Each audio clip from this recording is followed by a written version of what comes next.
دمادم مس کلندر علی دا پہلا نمبر کی تعویل کرتے ہوئے، تو یہ ان سب کی واردات کا ایک تسلسل ہے۔ شجرے بیان کر کے افضلیت کا مسئلہ ثابت کرتا ہے۔ شجروں سے افضلیت کہاں ثابت ہوتی ہے؟ یہ مجدد الفسانی علیہ الرحمہ نے بیان فرمایا ہے کہ اس کو قطعی ماننا ہے، ظنی مان کر اس کی تقسیمیں نہیں کرنی۔ جو مجدد الفسانی کو ولایت سے خالی مانے وہ خود خالی ہے، وہ خود پرلے درجے کا بدبخت ہے۔ اپنی آنے والی نسلوں کو کیا بیان کریں گے کہ ہم حضرت مجدد الفسانی کے خلاف ہیں، ہم مجدد الفسانی کو نہیں مانتے۔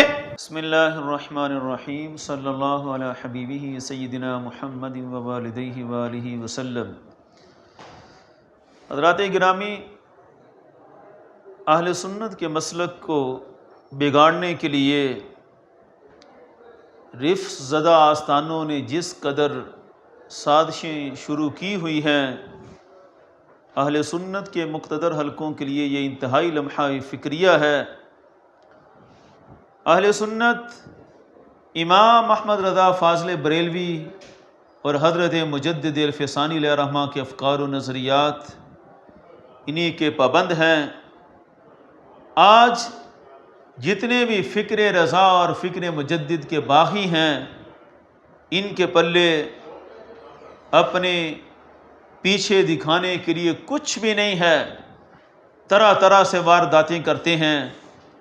ہم نے پہلے بھی کئی دفعہ بیان کیا کہ مسئلہ افضلیت، حضرت سیدنا صدیق اکبر رضی اللہ تعالیٰ عنہ کی افضلیت، یہ اتنا اہم مسئلہ ہے جس سے رفس کا سارا دروازہ کھلتا ہے۔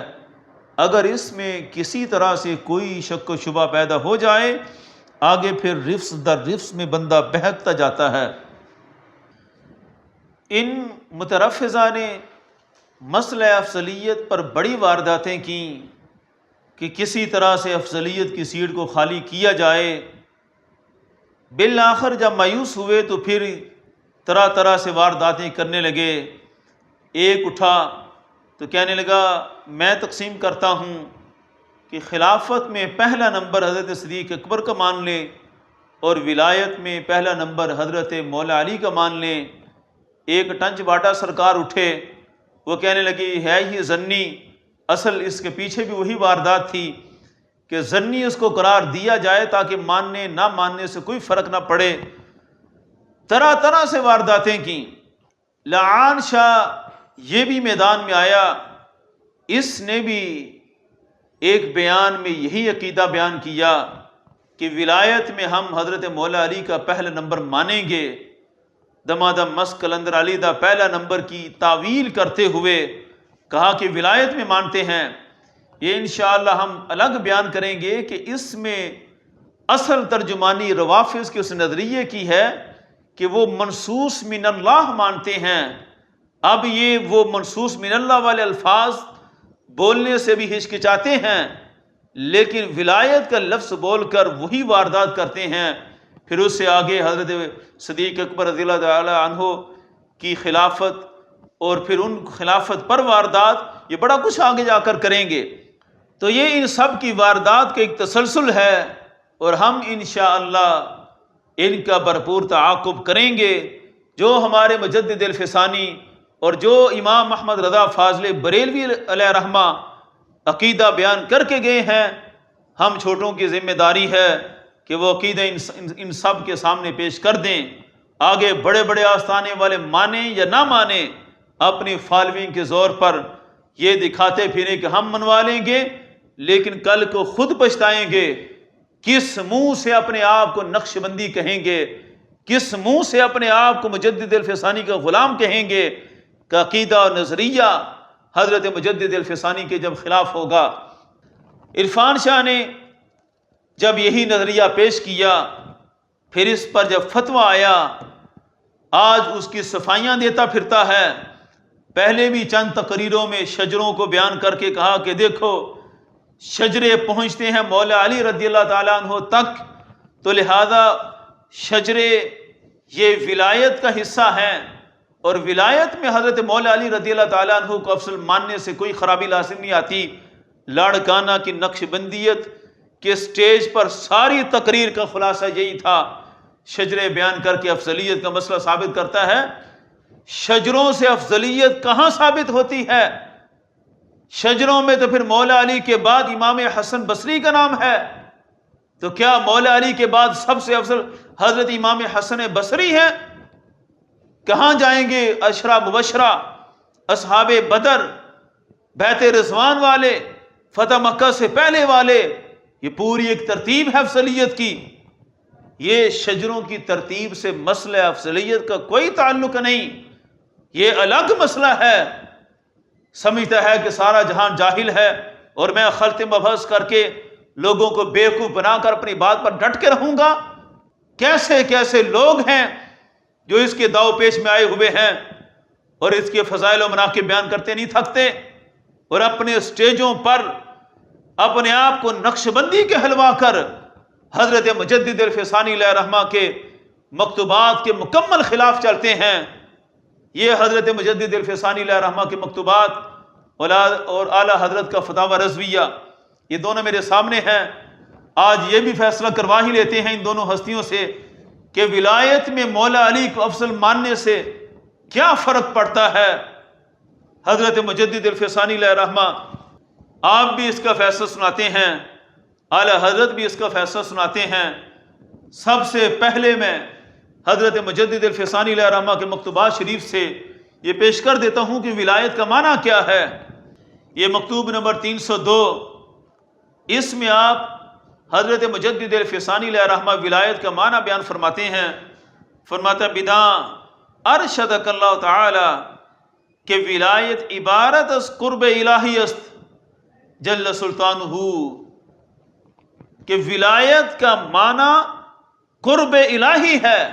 ولایت عبارت از قرب الہی است، ولایت سے مراد قرب الہی ہے، تقرب الی اللہ والا معنی ہے۔ تو یہ ہے ولایت کا معنی۔ اب اعلیٰ حضرت علیہ رحمہ کا فتاوی رضویہ، یہ جلد نمبر 29 صفحہ نمبر 615 پر اعلیٰ حضرت علیہ رحمہ کے فتاوی رضویہ میں یہ عبارت موجود ہے۔ یہ امور 20 میں سے چوتھا امر ہے۔ فرمایا جو مولا علی رضی اللہ تعالی عنہ کو حضرات شیخین رضی اللہ تعالی عنہما پر قرب الہی میں تفضیل دے وہ گمراہ مخالف سنت ہے۔ یہ دونوں عبارتوں کا خلاصہ سامنے آ گیا۔ قرب الہی میں، ولایت میں افضل ماننا یہ اہل سنت سے خارج ہونے کی علامت ہے، اور اگر افضلیت کا مسئلہ تحقیقاً پڑا ہو عرفان شان نبراس سے تو وہاں اس پر مکمل بحث ہے کہ افضلیت جو مبحوث عنہ افضلیت ہے وہ ہے ہی قرب الہی اور کثرت ثواب کی بنیاد پر، کہ تقرب الی اللہ اور کثرت ثواب میں سب سے بڑھ کر رتبہ حضرت صدیق اکبر رضی اللہ تعالیٰ عنہ کا ہے۔ تو یہ ہمارے مجددین کا فیصلہ ہے کہ اس باب میں بھی مولا علی رضی اللہ تعالیٰ عنہ کو پہلا نمبر دے کر ماننا یہ اہل سنت سے خارج ہونے کی علامت ہے۔ اور مجدد صاحب علیہ رحمہ تو بار بار اس بات کو بیان کر کے آئے ہیں، اور حضرت مجدد الفسانی علیہ رحمہ آپ نے مکتوبات شریف میں بار بار یہ بیان فرمایا کہ تفضیل شیخین باقی عمر پر قطعی افضلیت ہے، اس میں شک و شبہ اور تقسیم کی کوئی گنجائش نہیں ہے۔ یہ اسی جلد میں مکتوب نمبر 266 میں آپ فرماتے ہیں قال شیخ الامام ابو الحسن الاشعری ان تفضیل ابی بکر ثم عمر علی بقیت الامت قطعی۔ یہ امام الاشاعرہ کے مذہب پر اپنے عقیدے کی بنیاد رکھتے ہوئے حضرت مجدد الفسانی علیہ رحمہ فرماتے ہیں جب امام الاشاعرہ فرما کر گئے ہیں تو ہمیں کوئی شک و شبہ نہیں ہے، ان کا بھی فیصلہ یہی ہے کہ حضرت ابو بکر حضرت عمر کی افضلیت باقی امت پر قطعی افضلیت ہے، اس میں تقسیم نہیں کی جا سکتی، قطعی۔ یہ مجدد الفسانی علیہ رحمہ نے بیان فرمایا ہے کہ اس کو قطعی ماننا ہے، ظنی مان کر اس کی تقسیمیں نہیں کرنی کہ کبھی یہ مان لو کبھی وہ مان لو۔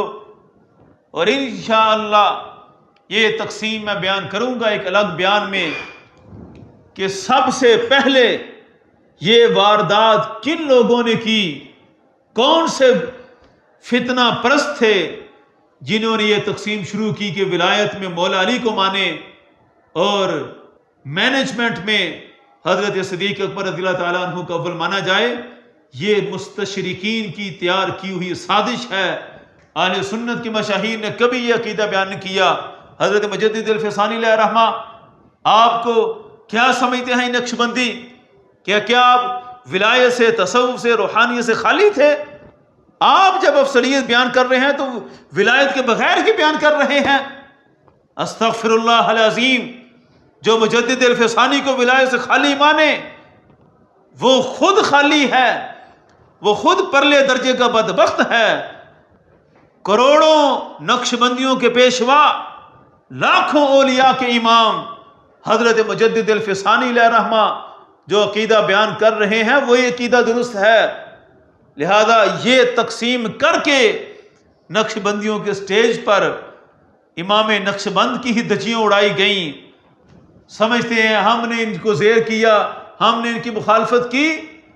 ہماری مخالفت ہمیں کوئی نقصان نہیں دے گی، یہ مخالفت ہماری نہیں ہے، یہ مخالفت مجدد الفسانی علیہ رحمہ کی ہے۔